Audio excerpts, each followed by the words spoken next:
కొందరి ఇండ్లల్లా మూలకు మొత్తం గవ్వే సీసలు కనబడుతుంటాయి. గిట్లనే దావతులు పండుగలైతే కీసలన్నేరి పక్కకు పెడతారు.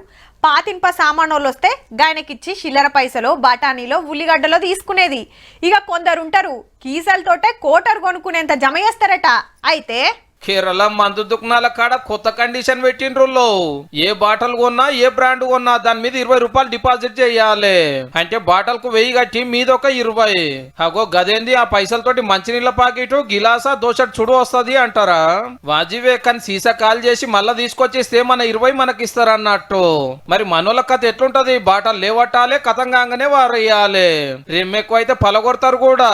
రోడ్ల పొంట చెత్త కుప్పలల్లా ఏడవర్తాడేస్తే మంచిగా అనిపిస్తలేదట. కేరళలో ఏడాదికి 70 కోట్ల మందు సీసాలు అమ్ముతుంటే 15 కోట్ల సీసాలు వాపసే వస్తలేవట. గవి కరగబోసి మళ్ళా కొత్తవి చేస్తారాయే. కొందరు ఏడ వాడేస్తే ఆడనే ఉంటాయి. గట్ల వేస్ట్ చేసుడెందుక నీకు ఈ ఉపాయం చేసిరట. ముందే పైసలు డిపాజిట్ చేపించుకుంటే పక్క వాపస్ తెచ్చిస్తారని మనోళ్ళు ఆపొచ్చానా. అయితే మాతో సలాసాలు ఖాళీ సీసా తెచ్చిస్తే 20 వాపస్ కాకుండా బాటల్ కో పెగ్గు వస్తామని ఆఫర్ పెడతారంటే ఏరేటోళ్ళు వారేసినవి కూడా ఏరుకొచ్చి ఇచ్చుడు పక్క పో.